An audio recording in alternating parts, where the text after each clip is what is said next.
Mari berdoa.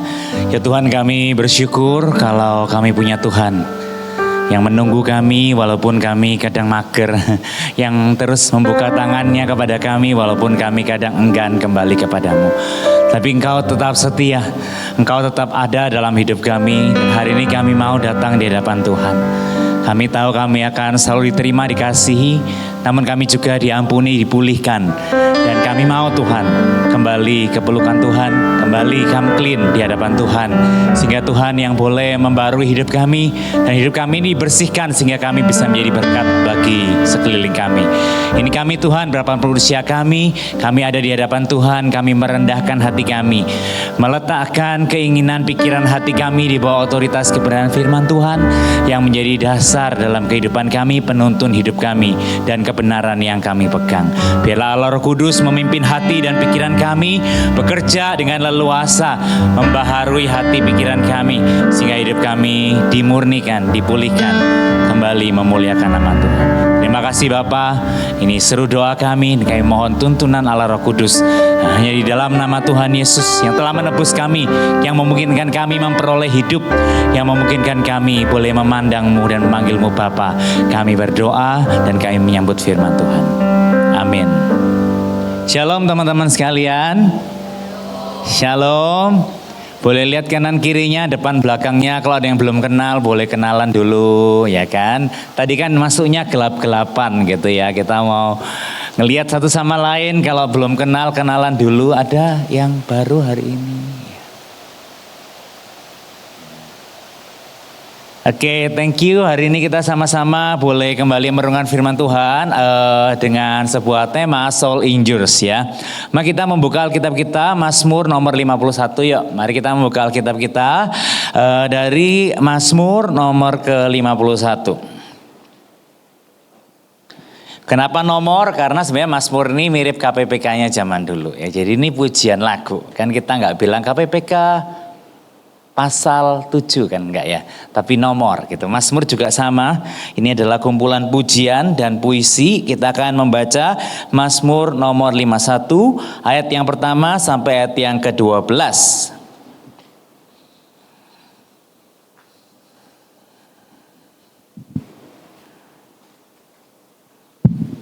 Saya akan baca ayat pertama, teman-teman ayat kedua, berikut seterusnya sampai ayat yang ke-15, pengakuan dosa.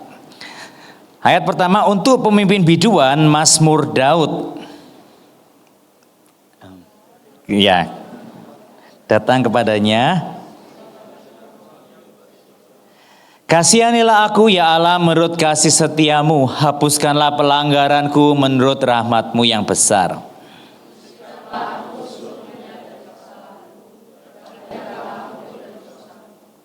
Sebab aku sadar akan pelanggaranku, aku senantiasa bergumul dengan dosaku.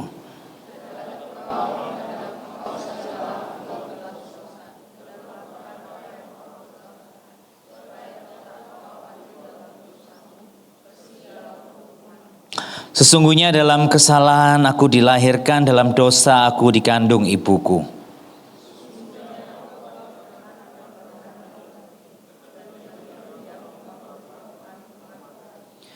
Bersihkanlah aku dari dosaku, dengan hisop maka aku menjadi tahir. Basuhlah aku maka aku menjadi lebih putih daripada salju.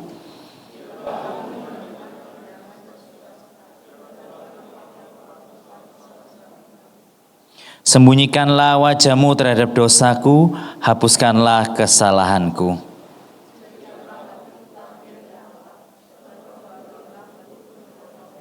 Saya membaca pembacaan firman Tuhan pada pagi hari ini.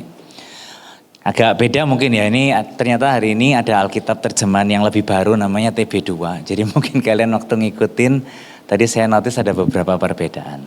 By the way, selamat hari batik. Wih, yang pakai batik. Thank you teman-teman yang udah dekor sekalipun sampai mati lampu ya, tetap ngarteri itu batiknya sambil mati lampu loh. Tepuk tangan boleh nggak buat teman-teman yang dekor? Oke, teman-teman yang Ya, hari ini kita membahas sebuah topik yang nggak ada kaitannya sama hari batik sebenarnya. Tapi kita appreciate teman-teman kita. Dan teman-teman kalau mau join pelayanan mungkin dari dekor juga boleh loh teman-teman ya. Jadi nggak harus kayak pelayanan tuh harus di depan mimbar. Ada banyak rupa-rupa pelayanan, teman-teman bisa involve.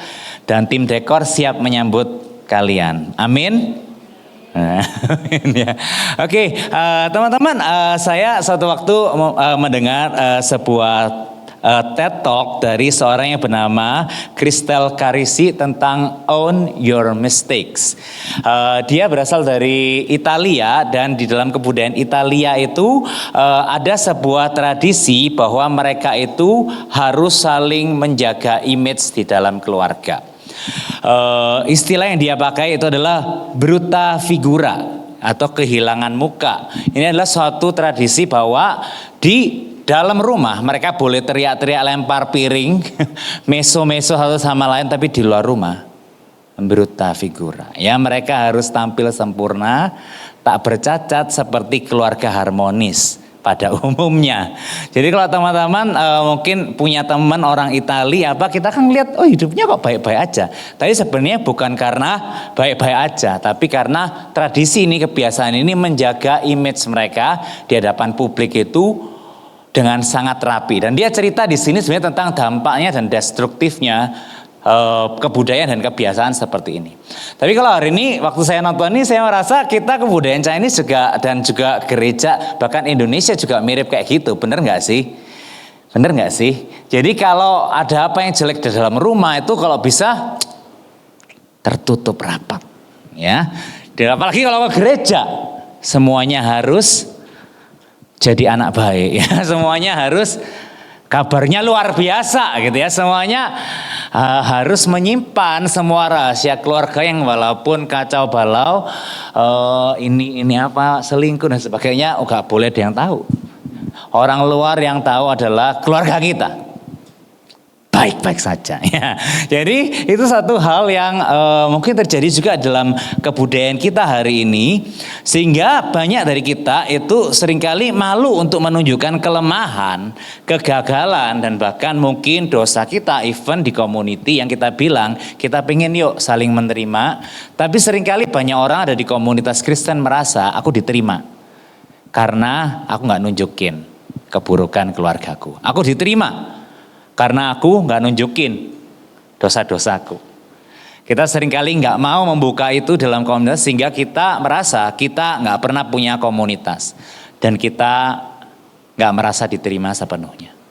Karena kita nggak mau orang dengar kejelekan kita, dan kalau orang dengar biasanya orang nggak mau terima kita. Biasanya ketika kita mengalami kegagalan atau kita berdosa, seringkali ada dua respon di dalam kebudayaan seperti ini. Yang pertama, kita akan menyalahkan orang lain. Kita akan menjustifikasi perbuatan kita dan kita bilang semua orang juga melakukan hal yang sama. Atau kita malah bilang teman kita lebih parah daripada aku. Kita akan mencoba membandingkan diri kita dengan orang lain agar kesalahan kita itu seolah dikecilkan oleh kesalahan orang lain. Yang kedua, ketika kita gagal, kita akan bersembunyi atau kita menyimpan rapat-rapat kegagalan itu. Dan hal ini tidak dapat kita pungkiri, ini terjadi sejak zaman dulu. Sejak Adam dan Hawa ketika mereka jatuh dalam dosa, mereka sembunyi dari Tuhan. Ketika Tuhan mengencounter kesalahan mereka, mereka saling menyalahkan. Adam bilang, salah Hawa, salah perempuan yang kau tempatkan di sebelahku. Hawanya nyalain ular, ularnya nyalain siapa? Ularnya nggak tahu mau nyalain siapa. Tapi menyalahkan orang lain atau bersembunyi. Waktu saya sekolah dulu, saya nggak tahu teman-teman gini nggak ya, waktu ulangan itu setiap ulangan yang dikasih hasilnya itu harus dibawa pulang, kemudian orang tua itu harus tanda tangan. Kalian kayak gitu nggak sih? Hah? Enggak ya? Zaman opo iku kok kono aku ngono-ngono kok iki. Zaman purba. Iya, jadi saya sejak kecil tuh pinter niru tanda tangan. Wah loh, kok gitu ya? Tapi sekarang udah nggak bisa teman-teman. Ya kehilangan kemampuan karena udah lama. Jadi waktu kecil itu kalau nilai jelek takut kan ya ditanda tangan sendiri. Terus, kalian nggak gitu ya? Oh iya, puji Tuhan aku nggak sendirian Tuhan ya. Jadi, jadi tanda tangan sendiri supaya nggak dimarahin sama orang tua ya. Jadi dari kecil terlatih karena apa, hal yang jelek itu kalau bisa ya nggak, orang nggak tahu lah gitu. Terlatih untuk menyembunyikan kesalahan atau hal-hal yang buruk. Dan teman-teman, hari ini kita mau sama-sama pikirkan, kalau hal ini kita bawa dengan relasi kita di hadapan Tuhan, kita nggak akan pernah punya relasi yang otentik, deep, dan personal sama Tuhan. Kalau kita salah di hadapan Tuhan, kita bersembunyi, bahkan kita menyalahkan orang lain juga gitu, kita nggak akan punya relasi yang otentik dan pulih sama Tuhan. Kalau kita memakai relasi yang kita pakai di budaya kita untuk berelasi sama Tuhan. Lalu apa yang mestinya kita lakukan ketika kita bersalah, ketika kita berdosa, ketika kita melakukan hal-hal yang tidak berkenan di hadapan Allah? What should we do? Ketika kita failing God, kita gagal melakukan kehendak Tuhan, ketika kita jatuh dalam dosa, apakah kita pura-pura nggak ada apa-apa? Atau kita menyalahkan orang lain, bahkan kita bersembunyi? Daud di dalam masa hidupnya, suatu masa ia terjerat di dalam sebuah siklus dosa dan melakukan kesalahan yang besar di hadapan Allah. Ia pernah berzina dengan seorang perempuan. Kalau kita ngelihat di 2 Samuel, konteks daripada penulisan Mazmur 51 ini, kita akan lihat Daud itu berzina dengan istri orang lain yang bernama Batsheba.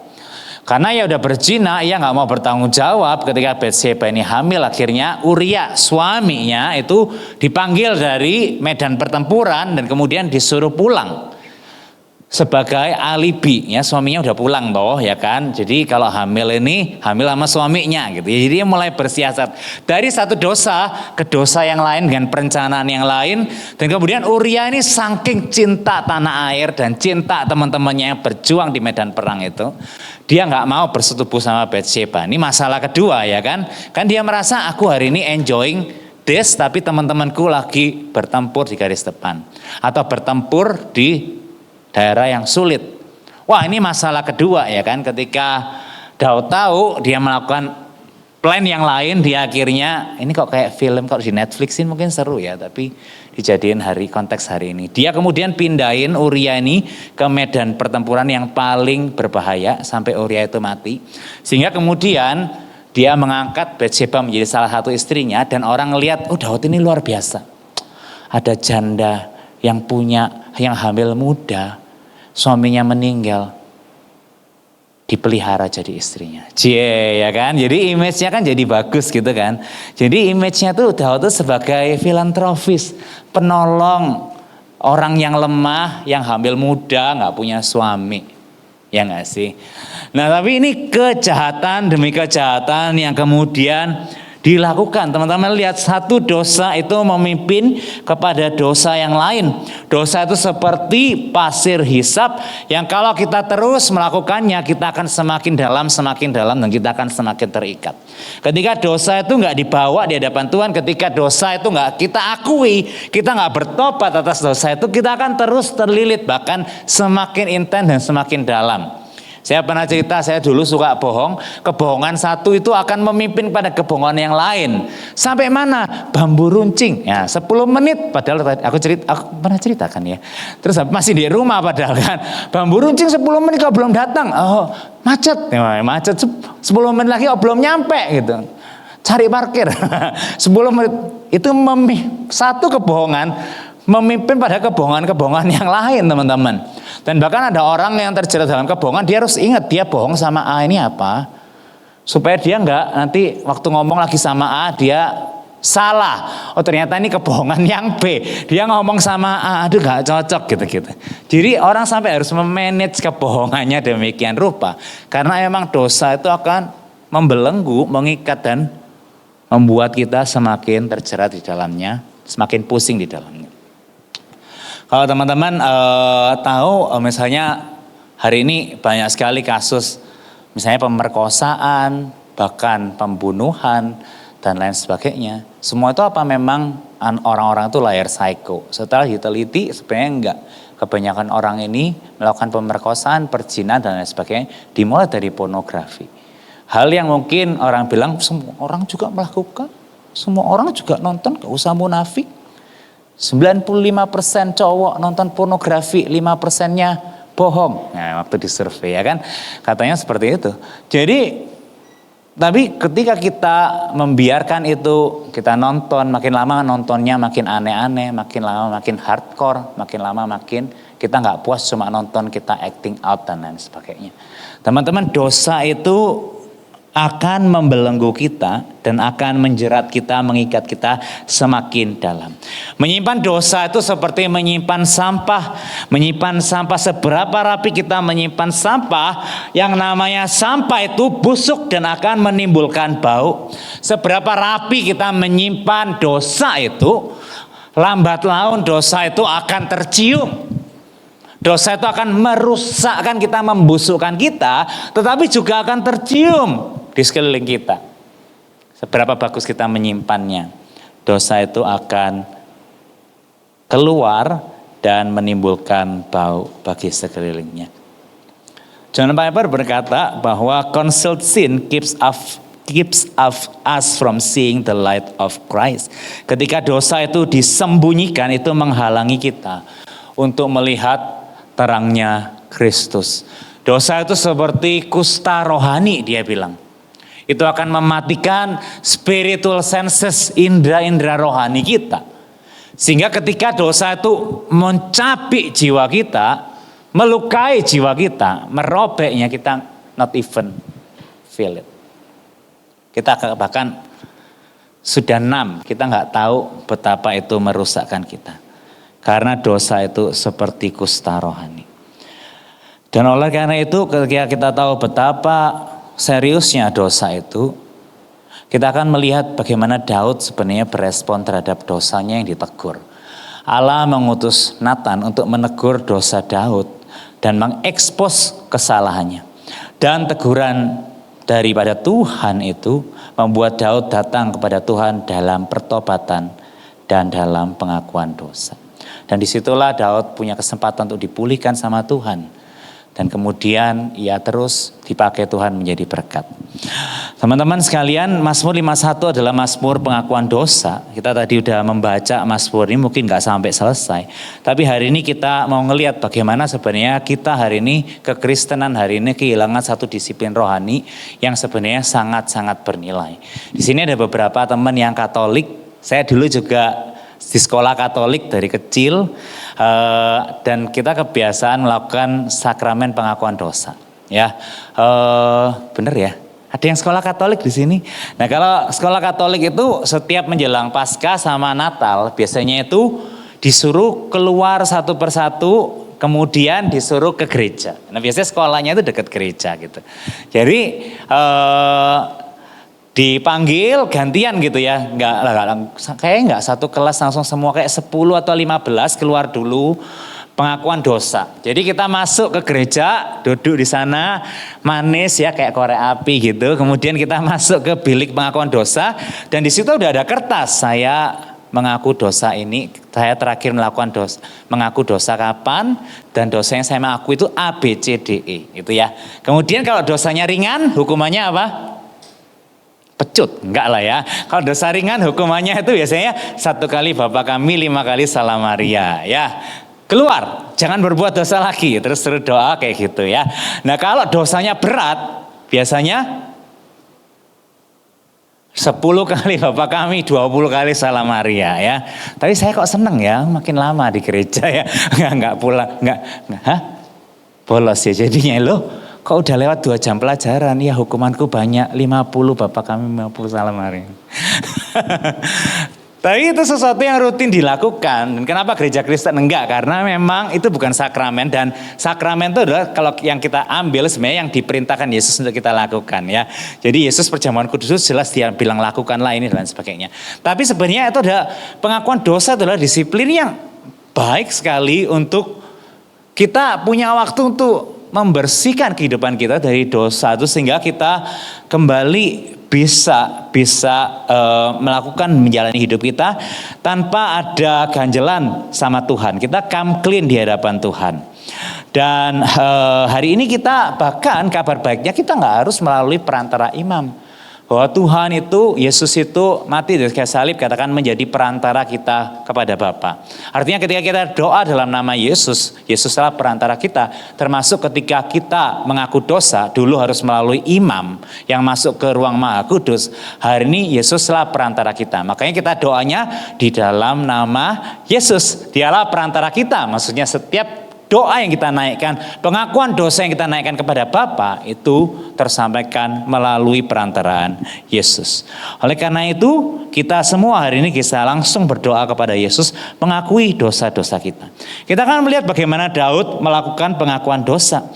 Yang pertama, kalau kita melihat di bagian ayat yang kita baca, yang pertama dia itu take responsibility. Secara natural kita nggak mau mengakui dosa kita. Ketika kita mungkin jadi Daud hari ini kita bilang ya salahnya Batsyeba mandi nggak ditutup, ya, kayak gitu ya. Salahnya dia mandi kok kelihatan, gitu misalnya ya. Kita akan punya banyak alasan dan berkelit. Uria salahnya nggak mau bersetubuh, ini aneh, dia gay atau apa. Jadi kita akan merasa kayak kita akan defense dan nyalain orang lain. Tapi Daud ini enggak. Ketika ia ditegur dan ia sadar akan pelanggarannya, dia take responsibility. Di ayat 3 dan 4, di ayat 3 dan keempat di sana dikatakan, kasihanilah aku ya Allah, bersihkanlah pelanggaranku, bersihkanlah aku seluruhnya dan tahirkanlah aku dari dosaku. Ayat 5 lebih jelas, sebab aku sadar akan pelanggaranku, aku senantiasa bergumul dengan dosaku. Dan ini adalah satu hal yang benar. Hari ini kita udah ditebus sama Tuhan, kita terus bergumul dalam dosa. Tapi ketika kita berdosa, Daud bilang, aku sadar. Di hadapan Tuhan dia take responsibility, aku memang salah Tuhan. Dia nggak bilang, dia nggak berkelit, dia nggak bilang salahnya Uria, salahnya Batsyeba, salahnya orang lain dan lain sebagainya. Dia bilang, I own it, this is my mistake, I'm sorry. Di tengah kegagalan kita, seringkali kita bisa gampang banget nyalain orang lain. Kita bilang aku gak punya pilihan, aku kecepit, aku kepepet, salah temanku, salah sistem, pokoknya bisa salahin semuanya lah, salahin aku gitu ya. Jadi kita gak owning our mistake. Jadi ketika kita melihat ada komplikasi di dalam satu problem, mau gak kita sama-sama mikir, aku salah nggak ya? Jangan-jangan aku memang ada salah. Dan ketika kita jatuh dalam dosa, kita bilang, salah ya Tuhan, nggak ngasih aku berkat. Salah ya Tuhan, aku nggak dapat kerja saya. Tapi kita akhirnya melakukan dosa. Ayo kita ambil waktu dan mikir, yang melakukan dosa itu aku. Dan mau nggak aku on the responsibility. Teman-teman, seorang yang dewasa itu own their own responsibility. Daud itu bahkan di dalam catatan selanjutnya dibilang sebagai orang yang dekat dengan hati Allah. Orang yang dekat dengan hati Allah itu ternyata orang yang pernah berzina loh. Tapi ketika ia ditegur, ia itu come clean sama Tuhan. Dia owning the responsibility. Dan keturunannya, bahkan Tuhan sendiri bilang Daud itu adalah orang yang dekat dengan hati Tuhan. Bahkan Mesias, Yesus Kristus itu lahir dari keturunan Daud, bukan dari orang yang sempurna. Orang yang pernah melakukan kejahatannya, bahkan membunuh dan mengeplan pembunuhan. Tapi orang yang mau come clean dan mengakui dan mengambil tanggung jawab atas dosa yang dia lakukan. Boleh nggak kita nggak defensif dulu? Boleh nggak kita nggak reaktif? Boleh nggak kita ambil waktu dulu dan mikir, kalau memang itu salah, aku mau belajar owning my mistake. Teman-teman, yang kedua yang Daud lakukan adalah ia bertobat dan membereskannya di hadapan Tuhan. Ya, saya tinggal dalam keluarga yang biasanya tradisinya kalau ada pertengkaran apapun, kita cuma diem-dieman, perang dingin ya istilahnya, perang dingin. Ada yang keluarganya kayak gitu, jadi masalahnya itu nggak dibahas. Masih wis ngamuk-ngamuk, wis ngomong macam-macam, tapi kayak ya udah Diam 1-2 hari, terus hari ketiga, yuk ke pasar Atom gitu. Kayak keluarga normal makan, kayak ya wes kayak biasa gitu, kayak tiba-tiba baik-baik saja gitu ya. Dan itu berlangsung terus-menerus, bahkan kalau tuh biasa sampai hari ini pun ternyata masih kayak gitu loh teman-teman ya. Jadi ada masalah, skip, nanti hilang sendiri, terus baik sendiri teman-teman ya. Tapi sebenarnya kalau kita ngomong relasi kita sama Tuhan itu sesuatu yang nggak baik dalam keluarga kayak gitu, sebenarnya nggak baik teman-teman. Banyak hal-hal yang nggak diselesaikan, akhirnya dari dulu tukaran bener-bener perangnya memang benar-benar terjadi itu dari dulu kapan? 30 tahun yang lalu. Jadi itu nggak pernah diselesaikan, ditumpuk. Mama mesti begini ya. Mesti itu kan berarti selalu itu kayak ditrace semuanya kesalahannya karena nggak diselesaikan dengan baik-baik. Dengan Tuhan sekalian juga kita perlu bertobat dan menyelesaikannya teman-teman ya. Ketika kita jatuh dalam dosa, kita tuh nggak bisa diam-diam aja, kita nggak confess di hadapan Tuhan.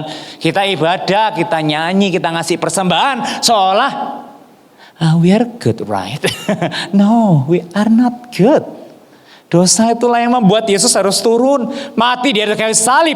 Dosa itu yang menghalangi kita berelasi dengan Tuhan. Dan untuk penghalang itu hilang, anak tunggal Allah itu mati di atas kayu salib.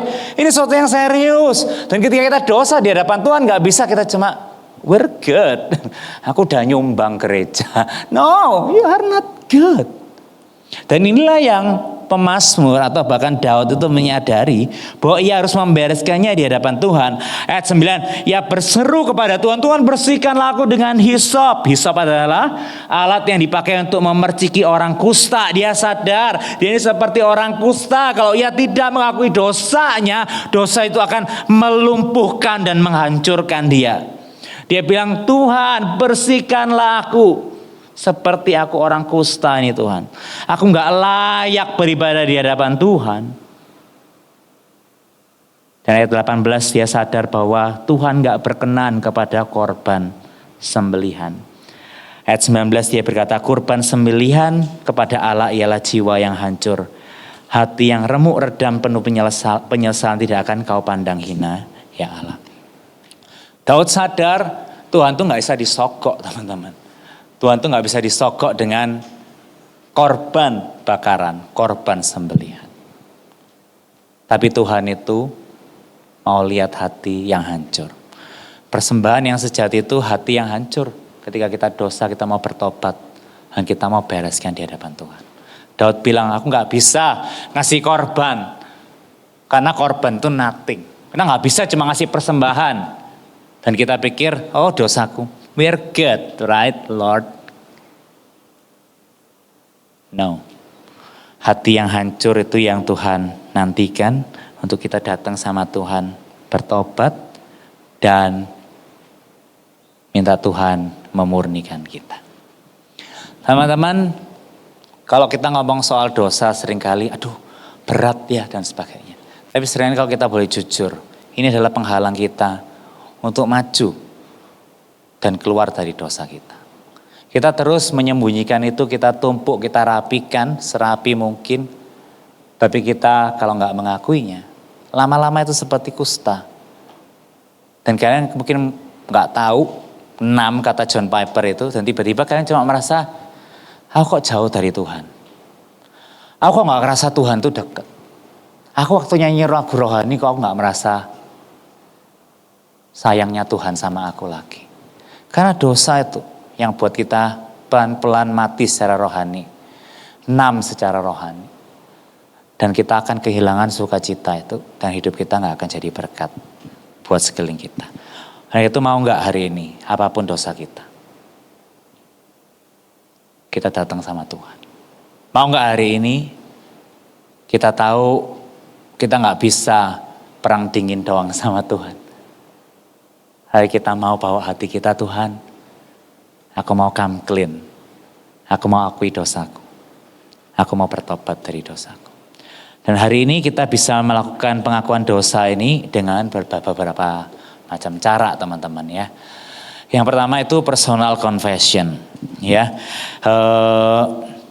Berdoa di hadapan Allah, owning the responsibility ya.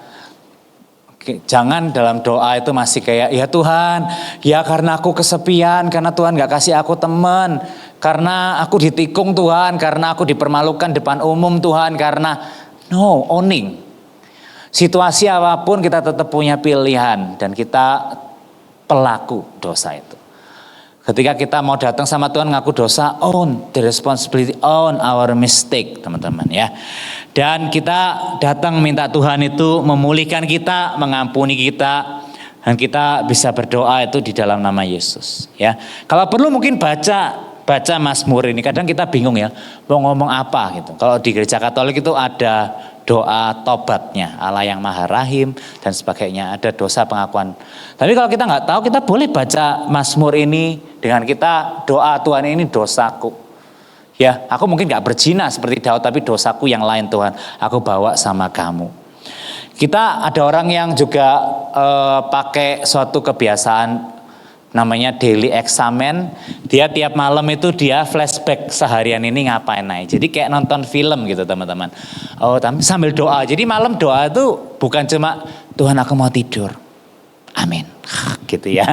Tapi boleh nggak kita kayak flashback satu hari ini, aku ngapain aja ya Tuhan ya.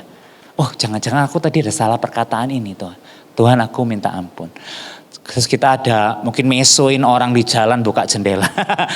Tuhan ampuni aku. Jadi kalau kita kebiasaan mengevaluasi hidup kita, hal-hal yang salah itu kita bereskan di hadapan Tuhan dan gak numpuk teman-teman. Seringkali kita itu terus kayak gitu ya. Dari dulu suka mesoin orang di jalan.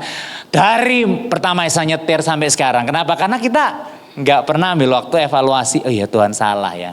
Seringkali orang tuh terus jatuh dalam dosa yang sama. Kenapa? Karena dia nggak ambil waktu untuk menyelidiki dan evaluasi gitu hidupnya.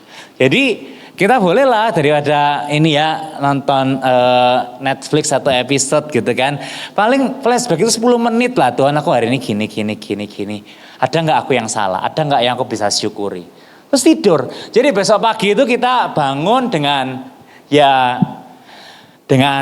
fresh gitu teman-teman ya. Dengan kayak kesadaran, oh ya aku udah come clean di hadapan Tuhan.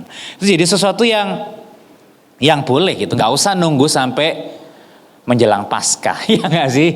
Gak usah nunggu sampai menjelang Natal, harus lupa dosa-dosa yang sake ya kan. Kalau kita mau menjadikannya satu evaluasi diri yang baik itu bagus. Karena kita di hadapan Tuhan kita terus membaharui hidup kita ya. Jadi ini sesuatu yang kita bisa lakukan di dalam doa kita. Kadang kita bingung aku mau doa mau ngapain. Ini sesuatu yang kita bisa lakukan, personal confession. Yang kedua yang menarik adalah confess to each other. Di dalam Yakobus pasal 5 ayat 16 dia berkata kayak itu hendaklah kamu saling mengaku dosamu dan saling mendoakan supaya kamu sembuh. Doa orang benar bila didoakan dengan yakin besar, sangat besar kuasanya. Ya, ini sampai ada lagunya ya. Doa orang benar bila didoakan dengan yakin besar kuasanya. Ada amin Bapak Ibu Saudara sekalian. Amin gitu kan. Nah tapi ayat ini sering diambil bagian B-nya doang ya kan. Doa orang benar bila didoakan sangat besar kuasanya. Amin Bapak Ibu. Jangan berhenti berdoa. Tetap setia berdoa. Amin. Kok nggak ada amin sih di sini? Halo, amin, gitu kan. Tapi teks ini ditarik dari konteksnya sebenarnya berbicara tentang pengakuan dosa dan bagaimana ketika dua orang di dalam Tuhan saling mengakui dosanya, dikatakan doa pengakuan dosa ini berkuasa dan sangat besar kuasanya. Dan katakan supaya kamu sembuh, memulihkan. Ketika dosa yang dari tempat gelap itu dibawa kepada terang di hadapan saudara seiman. Tentunya yang rohani ya. Kon lewis tau de ember. Ya ojo mbok ceritai, ngerti gak sih? Ngerti gak sih? Ember, apalagi ember bocor, waduh.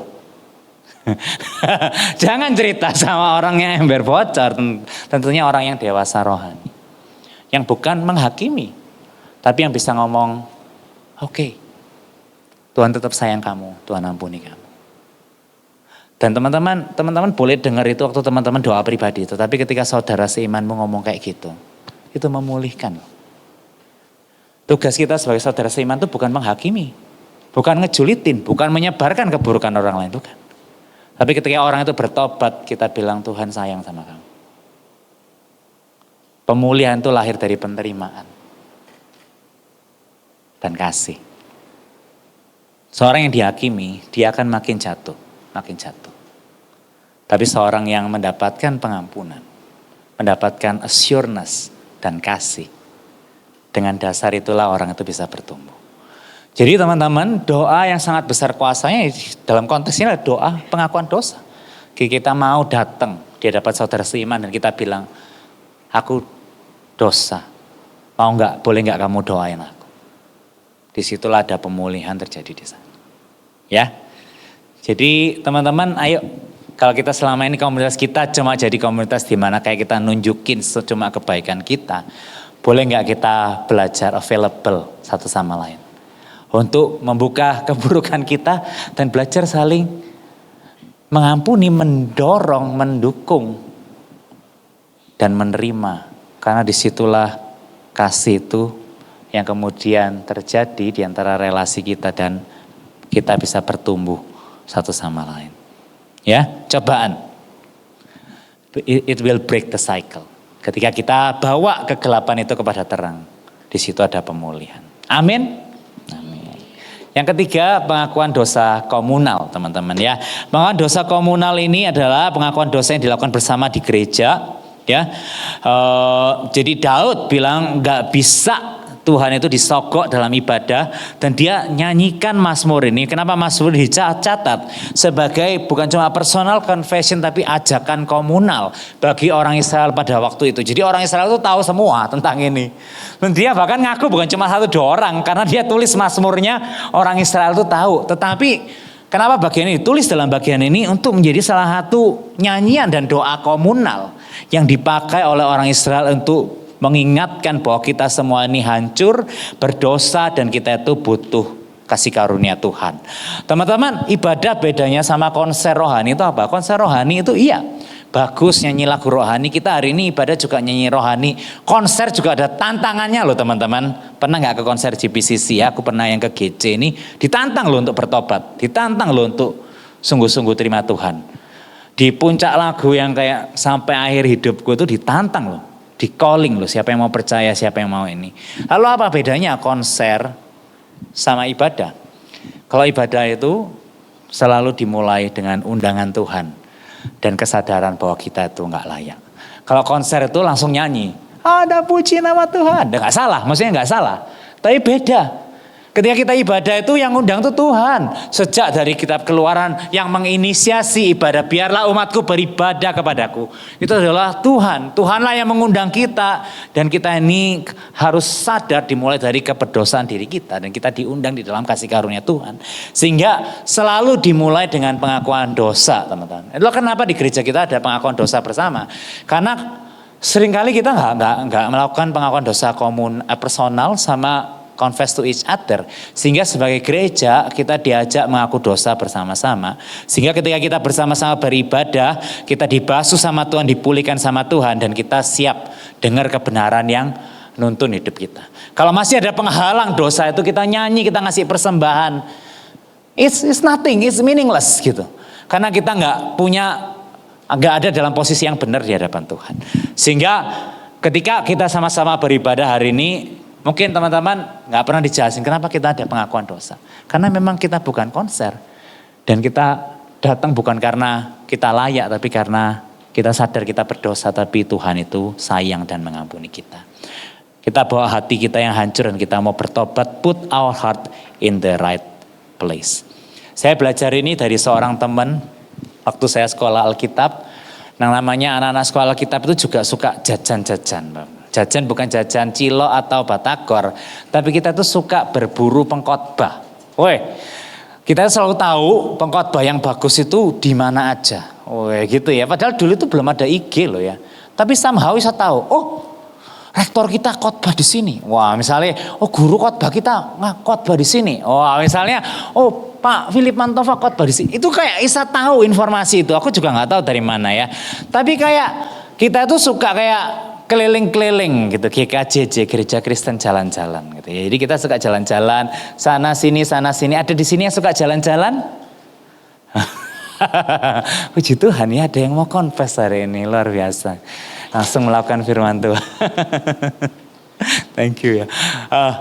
Tapi kemudian aku juga dulu gitu, ya dong seminggu sekali pengen denger yang, ngerti gak sih, nyakot gitu loh Rek, ya ampun. Nah aku ada satu gereja yang pendeta itu khotbah pelan gitu ya. Terus habis itu katanya kabeh ngantuk gitu ya. Tapi temanku tuh bilang gini, enggak. Kamu tuh enggak boleh kayak gitu. Kamu jalan-jalan terus. Nanti kamu pelayanan gimana? Jemaatmu jalan-jalan, kamu juga jalan-jalan gitu ya. Makanan akibatnya gitu kan ya. Tapi dia bilang sebenarnya ibadah itu bukan tentang pembicara. Dia bilang ibadah itu tentang hati kita. Kalau kita confess di hadapan Tuhan, kita datang persiapan hati, kita misalnya doa dulu, H-1 kita doa, Tuhan ampuni aku kalau aku dosa, aku besok mau ketemu sama Tuhan. Tuhan aku pengen dengar suara. Besok paginya kamu ambil waktu lagi doa sebelum berangkat, sebelum nyetir meso-meso ya toh. Doa dulu, ambil waktu di hadapan Tuhan. Tuhan aku mau ketemu Tuhan, aku mau dengar suara Tuhan. Aku bergumulinnya gak ngerti, tapi Tuhan boleh lewat lagu, lewat apapun Tuhan bicara sama aku. Kamu ibadah, datang ke gereja, datang aja langsung gosip dulu gitu ya. Doa lagi Tuhan mau bicara apa aku siap. Tuhan sucikan aku, Tuhan murnikan aku. Tuhan pasti bicara. Dia bilang gitu teman-teman. Aku gak percaya loh. Gak percaya oleh khotbah ngantuk ya apa gitu. Ngantuk ya ngantuk. Bukan ngantuk ya kita kepanjangan. Lek khotbah dua aku yo teler kok gitu kan. Ya kayak gak percaya loh. Khotbah 80 slide kan. Gila kan. Jadi kayak tapi bener aku coba beberapa minggu. Jadi aku H-1 itu doa dulu. Gak tidur malam-malam. Karena apa? Besok mau dengar ketemu Tuhan. Gitu. Kayak istilahnya kayak ada excitement itu. Paginya aku doa dulu. Terus datang gereja juga doa dulu gitu. Setiap minggu teman-teman. Pengkhotbah tetap pendetaku yang membosankan itu. Tapi tiap minggu itu Tuhan bicara loh sama aku. Waktu pulang ibadah itu, konco-koncoku, lah apa mukamu? Oh ngantuk aku tadi sampai ngiler. Tapi aku rasa loh gak ngantuk. Kayak konco-koncoku gak, istilahnya kayak pulang sering kita bilang tuh kau oleh apa-apa gitu. Emang mau oleh apa ya? Oleh Alkitab orang lain atau oleh permen atau apa ya? Kau oleh apa-apa. Tapi setiap minggu Tuhan tuh bicara dari pengkhotbah yang dicap sama semua teman-teman kalau yang membosankan itu. Setiap minggu aku kayak dapat berkat loh teman-teman. Dan itu aku mengaminkan ini sih. Ketika kita ibadah, hati kita benar posisinya di hadapan Tuhan. Siapapun yang khotbah, Tuhan bisa bicara. Setuju gak teman-teman? Boleh angguk-angguk yang setuju. Cobalah. Yang belum setuju gak apa-apa ya. Kan baru denger ya. Belum setuju gak apa-apa. Tapi coba. Kasih 1, 2, 3 minggu. Ternyata bukan tentang pembicara. Tapi kalau kita taruh hati kita bertobat sama Tuhan. Kita rindu sama Tuhan. Minta Tuhan pimpin. Tuhan kita itu mau pimpin. Karena dia bilang sendiri aku gembala. Aku akan pimpin kamu. Tapi kita harus datang di hadapan Tuhan. Kalau kita cuma ritual. Kalau pengakuan dosa itu cuma jadi satu kebiasaan. Di dalam ibadah pun kalau kita ya wes pokoknya ada doa pengakuan dosa. Itu gak akan ada artinya. Tapi kalau kita mau bawa hati kita hancur bertobat di hadapan Tuhan. Maka Tuhan bisa memulihkan hidup kita. Dan dalam ibadah ketika kita sungguh-sungguh datang dalam kehancuran hati. Tuhan bisa pulihkan hidup kita. Mau gak teman-teman hari ini kita belajar lebih dewasa yuk. Ketika kita make mistake di hadapan Tuhan. Mau gak kita own the responsibility. Own our mistake. Mau gak kita bertobat. Mau gak kita come clean di hadapan Tuhan. Bereskan sama Tuhan. Sehingga kita punya kerohanian yang bertumbuh. Kita gak stuck karena kita ngumpulin dosa. Tapi kita punya relasi yang personal. Tuhan bicara sama kita. Lewat saat teduh, lewat ibadah. Karena kita dimurnikan, disucikan dari dosa. Yuk kita datang sama Tuhan yuk. Pribadi lepas pribadi boleh gak hari ini kita doa sama Tuhan. Mungkin orang-orang gak tahu dosa apa yang seringkali menghalangi relasimu dengan Tuhan. Tapi mau gak hari ini kamu datang sama Tuhan. Di hadapan Tuhan, kita minta Tuhan mengampuni dosa-dosa kita. Entah kita yang suka gosip, entah kita yang sering kali gak bertanggung jawab dengan perkataan kita. Entah kita yang terjerat mungkin dalam dosa pornografi. Mungkin kita yang terjerat dalam kebohongan. Seringkali mungkin dalam pekerjaan kita gak jujur. Semua hal yang kita pikir kecil itu sesungguhnya menghalangi kita punya relasi yang dekat sama Tuhan. Sehingga it's not okay kita diem-dieman sama Tuhan, mungkin kita udah gak punya rasa lagi ketika kita berdosa. Tapi kita percaya kalau kita hari ini mau datang dan hancur hati di hadapan Tuhan, Tuhan udah capek hidup dalam dosa Tuhan. Aku mau breakthrough, aku mau Tuhan kalau perlu Tuhan hancurkan aku gak apa-apa Tuhan, asal aku bisa balik lagi cinta sama Tuhan kayak dulu pertama aku terima Tuhan. Tuhan kalau aku hari ini terlalu jauh dari Tuhan, aku bahkan gak kerasa Tuhan dekat Tuhan, I will give anything so I can hear your eternal voice in my heart. Bahwa kita hari ini buka lemari dosa kita bongkar semuanya. Kita bawa sama Tuhan. Karena kalau dosa itu terus kita simpan, itu akan menghancurkan hidup kita. Dan akan menghancurkan sekeliling kita. Dan membusukkan hidup kita. Membusukkan sekeliling kita. Datang yuk sama Tuhan.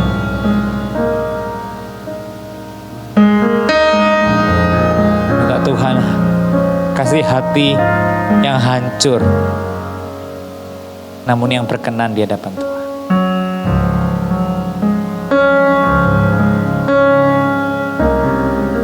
Kami Tuhan Amirat.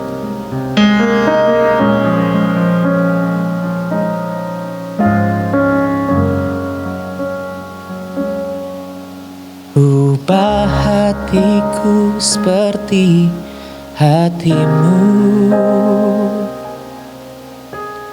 kudus berkenan bagimu, bagaikan emas yang murni, bentuk hatiku selalu.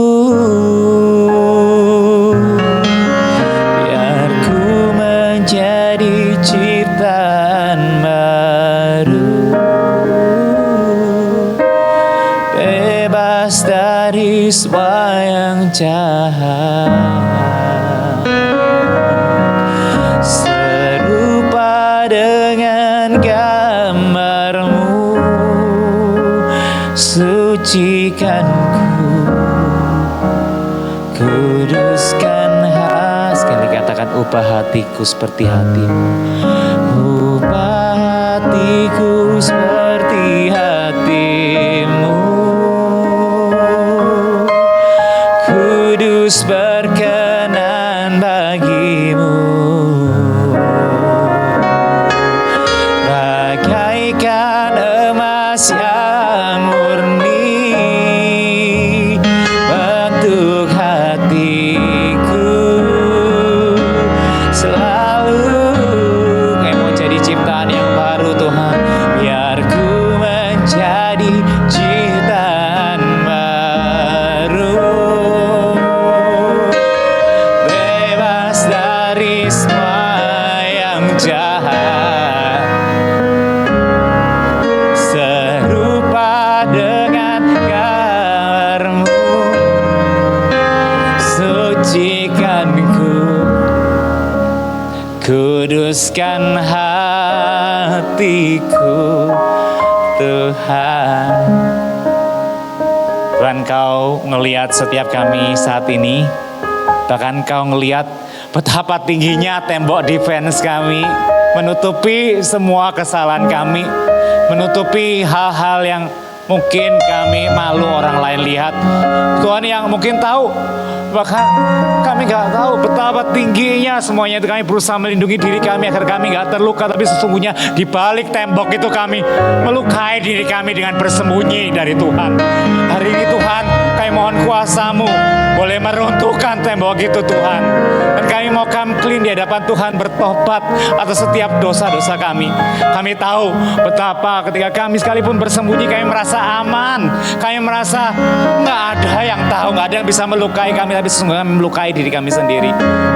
Dan kami bersembunyi di hadapan-Mu dan di hadapan sesama kami. Hari ini kami mau Tuhan robohkan tembok defense kami, tembok kepura-puraan kami. Kami mau Tuhan jadikan kami ciptaan yang baru.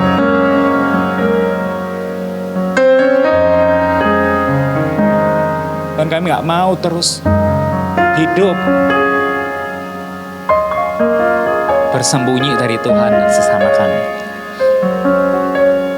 Kami capek Tuhan hidup kejar penerimaan orang dan berusaha nunjukin yang baik-baik aja. Karena kami tahu kami punya Tuhan yang oke dengan kami gak baik-baik aja. Dan kami mau datang di hadapan Tuhan, kami mau bertobat. Agar ketika kami bersama-sama berdoa, kami beribadah, aku kasih persembahan, Tuhan berkenan atas setiap apa yang aku lakukan di hadapan Tuhan. Aku mau belajar juga untuk mengakui dosaku di hadapan sesama, membawa semua kegelapan itu dalam terang Tuhan. Agar aku dipulihkan dengan pertolongan doa, dukungan dari saudara seimanku. Tuhan, terima kasih atas firman-Mu Tuhan. Dan setiap dosa yang kami bawa di hadapan Tuhan, kami tahu salib-Mu sudah menebus semuanya itu. Dan daripada-Mu kami bisa menerima pengampunan dan kasih karunia yang boleh memulihkan hidup kami. Biarlah dari kepingan-kepingan yang hancur itu Tuhan membangun kembali hidup kami, menjadi ciptaan yang baru, kudus berkenan.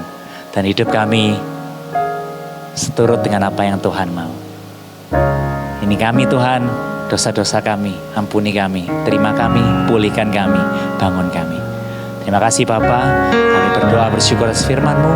Dan di dalam nama Tuhan Yesus menebus kami berdoa dan kami bersyukur.